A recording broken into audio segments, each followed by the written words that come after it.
how to develop great command over current affairs, how to maximize your score from questions emanating from current affairs, and how to do all this in the minimum possible time and in the most efficient way possible. We are going to find answers to these questions in the course of this lecture, and I'm not going to tell you anything that you all already know with regards to current affairs preparation. Rather, I will try to give you very practical insights. I will present you with news pieces and how questions emanated from those news pieces in the UPSC Prelims examination, and how you can utilize news pieces to your best advantage. So let's start with the first heading under active news reading, that how to determine relevance of keywords, technologies, jargons, etc. that are in news. Let's take example of this question asked in UPSC. What is or are unique about Kharai camel, a breed found in India? Let's now come to this news piece that was there before this question was asked. It says the government of India has declared them highly threatened and has launched a massive conservation program to increase Kharai numbers. So what is the takeaway that we get from this news piece and this question asked in UPSC? Basically, if the government or important statutory constitutional bodies are taking some major steps, then that news piece, then that species becomes really important from exam point of view. If it is important for the government, if it is important for the NGT, then most likely it is important for UPSC as well. Fine.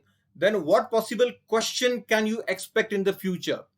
A similar question can be framed on Kadaknath chicken as well, precisely because even Kadaknath chicken was marred into controversies in relation to allocation of GI tag, various state governments were involved, and so on. So if a question can be asked on Kharai camel, then a similar question can be asked on Kadaknath chicken as well, based on the golden rule that we have just seen. Moving on, let's see another example from a UPSC question. What is terminal high altitude area defense, or THAAD, sometimes seen in the news? Now let's come to this news piece again, which was there before this question was asked. It talks about how there was friction between China, USA, Korea, South Korea, and North Korea. So what is the takeaway that we get from this news piece and from this UPSC question? Basically, anything happening in the international relations arena which is too big to be ignored, or if it can take an ugly turn, if it can turn into a flashpoint, then it is really important. Basically, there are many things happening in the arena of international relations, and we can't memorize and jot down each and everything. So this is the rule that we need to follow. So what similar question can we expect in the future?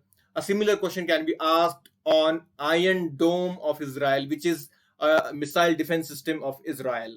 So if a question can be asked on THAAD, then a similar question can also be asked on Iron Dome based on this golden rule. Fine, moving ahead. Preempting traps. Now this is very interesting. How can you preempt traps? There was a question in UPSC. Swayam, an initiative of the government of India, aims at XYZ. There were 4 options given. And now let's come to this piece which talks about Swayam. It says that Swayam is related to education, basically access, equity, and quality.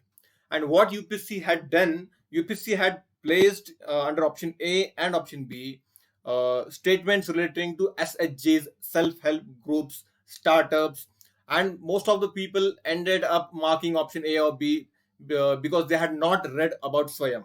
So this acronym Swayam is in itself very, very misleading by its own name. Similarly, there was this question in UPSC on Atal Innovation Mission is set up under. Now the answer was very simple. It's set up under the Niti Aayog, but UPSC had placed Ministry of Science and Tech under option A. So what is the takeaway we get from these questions and from this piece that we have just seen? The takeaway that we get is that UPSC has the knack to play with misleading names, misleading jargons, misleading phrase. And if I am reading about Swayam, or if we are reading about Atal Innovation Mission, then we need to mark that Atal Innovation Mission, although has innovation in its name, but it has nothing to do with Ministry of Science and Tech. Similarly, Swayam, although deals with self-help, but it has nothing to do with either SHGs or startups. Rather, it is related to education. So what can be a possible or similar question that can emanate in the future? There can be a possible question on Sashakt. Why? Sashakt is another misleading name. It relates to the banking sector. It relates to the NPA problem, to the bad loan problem. So if questions can be asked on Swayam, on Atal Innovation Mission, then question can also be asked on Sashakt based on this golden rule. All right, moving ahead. Third thing, making inventory of counterintuitive news pieces. What do we understand by this? Let's take this example of a UPSC question. Which of the following statements best describes carbon fertilization? And now let's come to this news piece, which was again there before this question was asked. It says the earth is getting greener because of higher carbon dioxide levels in the atmosphere. So isn't it very counterintuitive? Basically, we relate carbon dioxide with warming of the earth, but it talks about something very opposite. So what is the takeaway we are getting? UPSC has the knack to play with counterintuitive concepts. If I'm reading this news piece, then it is my cardinal duty to mark this para as important, because UPSC may very well ask this question in the paper. So what possible question can you expect in the future on these lines? You can expect a question on many things, but I have taken example of liberalized remittance scheme. Why? Again, this scheme is very counterintuitive by its own name. Basically, what do we understand by the term remittance? We generally relate it to the funds coming into India from outside, from other countries. But this scheme is completely opposite in nature. It deals with funds going outside from India to other countries. So that's why the counterintuitive angle. So if a question can be asked on carbon fertilization, then a question can also be asked on liberalized remittance scheme based on this golden rule. Moving ahead, next thing, tracking important developments. Take this example of a UPSC question. Why is a plant called Proposis juliflora often mentioned in the news? Now let's come to this news piece. What does it say? Apart from threatening local plants with whom it competes for resources, this tree is also affecting the nesting success of birds. So the answer to this question was that it affects the biodiversity of the area in which it grows. That was the correct answer. So what is the takeaway that we can take from this UPSC question and from this news piece? Basically, any species, any events, any bodies or etc. having substantial positive or negative impact on either the society or biodiversity or maybe government machinery is important from exam point of view. That impact can be either negative or positive, but it has to be a substantial impact. Just to give you an example, many species of frogs, insects, etc. are found on a regular basis, but they don't have a substantial impact on anything. So those are not important from exam point of view. But what can be important from exam point of view? What possible question can emanate? There can be a possible question on rhodiola, which is also being touted as the modern day Sanjeevani. Scientists are exploring its so-called magical properties, and even the armed forces are exploring its beneficial effects on higher altitudes. So if a question can be asked on Proposis juliflora, then a question can also be asked on rhodiola based on this golden rule. Moving forward, preempting questions. Earlier we talked about preempting traps. Now we are talking about preempting questions. How? See this example from UPSC. With reference to Asian Infrastructure Investment Bank, consider the following statements. India is the largest shareholder in AIIB. This was a statement given in that question. Now let's come to this news piece. It directly states that India is the second largest shareholder in the bank. So what is the takeaway after seeing this question from UPSC and after seeing this news piece? Important bodies, events, etc., in which India is a major stakeholder is important for exam. Just in this case, India is a major stakeholder in AIIB, and also AIIB was in news, was a bit controversial because of its direct linkages with OBOR, One Belt One Road initiative. So that's why it is very important. India is a big stakeholder. What possible question can emanate into the future? I've just taken an example of the present context, the present COVID-19 pandemic that is going on.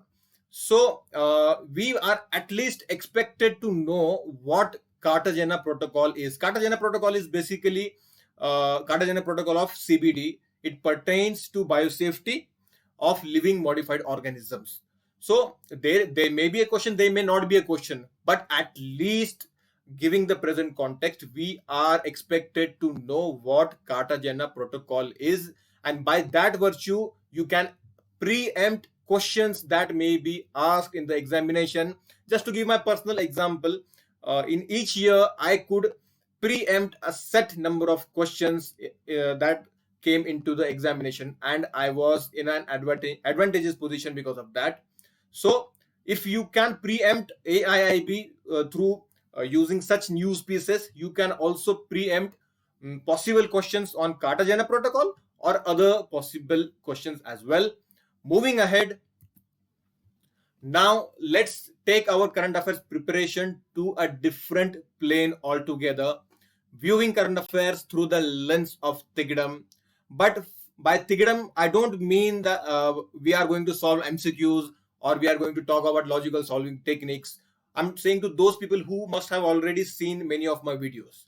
By Tigdom, I mean that how can we read, how can we study current affairs more efficiently? Let's see how. Let's take this example of UPSC question. Which of the following is the best description of INS Astradharini that was in the news recently? And now let's come to this news piece that was there before this question. India's Navy first totally indigenously designed and built torpedo launch and recovery vehicle INS Astradharini. Now the Tigdam being used here is wordplay. Some of you might not understand what this Tigdam is or what this wordplay is or other terms that I'm talking about. If you go to my earlier lectures, you will understand what these terms actually mean. Basically, these terms we apply to get to the right answer even if you don't know the correct answer. Coming back to this question, the Tigdam being applied is wordplay. How? We broke the term Astradharini into two, Astra plus Dharini, which roughly meant wielder of a weapon, and we could arrive at the right answer. So what possible or what similar question can emanate in the future? A possible question can emanate on INS Sagar Dhwani. Again, you can break this term into two, Sagar plus Dhwani, that is ocean plus sound, which roughly corresponds to an acoustic research vessel, that is INS Sagar Dhwani. There may be question on other things as well, but for it to be more convenient to you, I have used the example of Sagar Dhwani. Let's move ahead. Another question: which of the following is not a member of Gulf Cooperation Council? Let's directly jump to this news piece. It talks about GCC taking steps against flagrant Iranian interference in the Gulf affairs.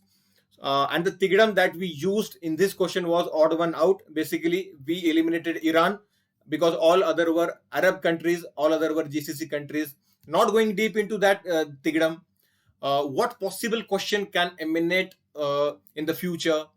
A possible question can emanate on Shanghai Cooperation Organization, precisely because countries like India and Pakistan are its members, but countries like Iran, Afghanistan are not its permanent members, and this organization has been into news as well for these reasons. So if a question can be asked on Gulf Cooperation Council, a similar question can also be asked on Shanghai Cooperation based on this very theorem of odd one out, and through which you will be asked to eliminate one country out of the 4 countries that you will be given. I hope it's clear. Let's move on. The next question is, with reference to National Investment and Infrastructure Fund, which of the following statements is or are correct? Uh, and let's come to this piece. It says the proposed corpus of NIF was 40,000 crore. All right. The theorem that we used here was extreme exaggeration. Why? Because the statement that was given under this question was that the corpus of NIIF is 4 lakh crore, which was a blatant exaggeration, and we eliminated that by using this theorem of extreme exaggeration. Now, what possible question can you expect in the future? Among other things, you can be asked a question on Campa Fund. Like in Campa Fund, the breakup of the corpus is 90 and 10. States get a corpus of 90%, and center gets the remaining 10%. The UPSC can flip the corpus and ask you a trick question. So similarly, if a question can be asked on the corpus of NIIF, then a question can also be asked pertaining to corpus of Campa Fund based on the theorem extreme exaggeration, and we can use this theorem to, what do we say, prepare ourselves and have that repository. When you are reading about Campa Fund, you must have that thing at the back of your mind, that you must know what the corpus of Campa Fund or any other fund is, because UPSC may ask that question and may exaggerate the corpus for to fool you in the paper. All right, I hope it's clear. Let's move ahead. Now let's take our current affairs preparation to another level altogether again. Utilizing doubts of others to boost your own knowledge. Here I am talking about the initiative of DDS, or daily doubt solving, as we call it in Civilsdaily. Basically, presently it's part of the Nikaalo Prelims program, and it's a completely free program. But the idea behind it is really important. What all I have talked earlier, how can you magnify its effect, its results, and how can you utilize this initiative of DDS and organically connect your preparation of current affairs and DDS. Let's see how. The chances of implementing our measures get amplified. Number one, newer ways of learning and remembering things emerge. Now, I have been also monitoring the DDS and Nikaalo prelims myself, and I have seen many interesting things emerging into the group. Just for example, I have taken example of some mnemonics. This mnemonic, although not very relevant after GST, but the idea is very interesting. Excuse me. That the student has shared his mnemonics and made that mnemonic of excuse me, and that's how he remembered all the indirect taxes. So an interesting way to remember things emerge. Now, it's not possible for everyone to memorize each and everything, but if you are part of a community, like this particular community has around 1800 members, and that's completely free. That's the beauty of it. You can join it by just clicking on the link, which will also be provided in the description box or in the comment section. So that's the first mnemonic. Another mnemonic, how to remember SAR countries, MBBS Pain. Quite an interesting expression. I would say MBBS Pain resonates with the current scenario as well, because our MBBS doctors and other doctors are really into much pain because of the ongoing pandemic. My salute to them and my heartfelt gratitude to them. Anyways, coming back to the point, MBBS Pain is a very interesting method to memorize SARC countries. Now, very similar mnemonics are also shared by students, which are turning out to be beneficial for others. So the point I'm making is, rather than preparing current affairs in silos or preparing current affairs in small groups, it is always better to be a part of a larger community, and take benefit from others' experiences, from others' doubts. Okay, moving ahead, areas missed by you gets covered through doubts asked within the community. As I have already said, let's take example of this particular thing that I have highlighted. The things that those were being discussed as part of the DDS session in the Nikaalo Prelims group, I saw that many people were not clear on as to the topic on national party status, and by the time the discussion was over, they were enlightened as to this what this topic actually means. That's one thing.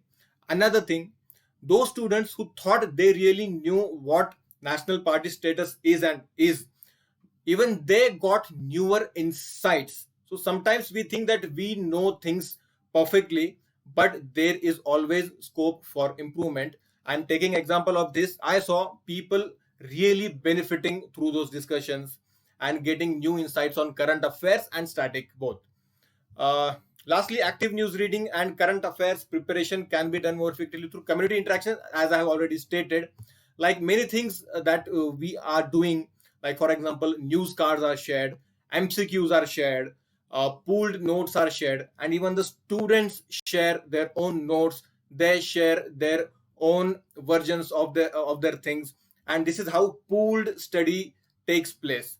And as far as current affairs is concerned, as far as Tigdams is concerned, I think community based learning, and as to the things I have already talked about, be it viewing current affairs through the lens of Tigdam, or be it preempting traps, be it preempting questions, be it counterintuitive news pieces, anything.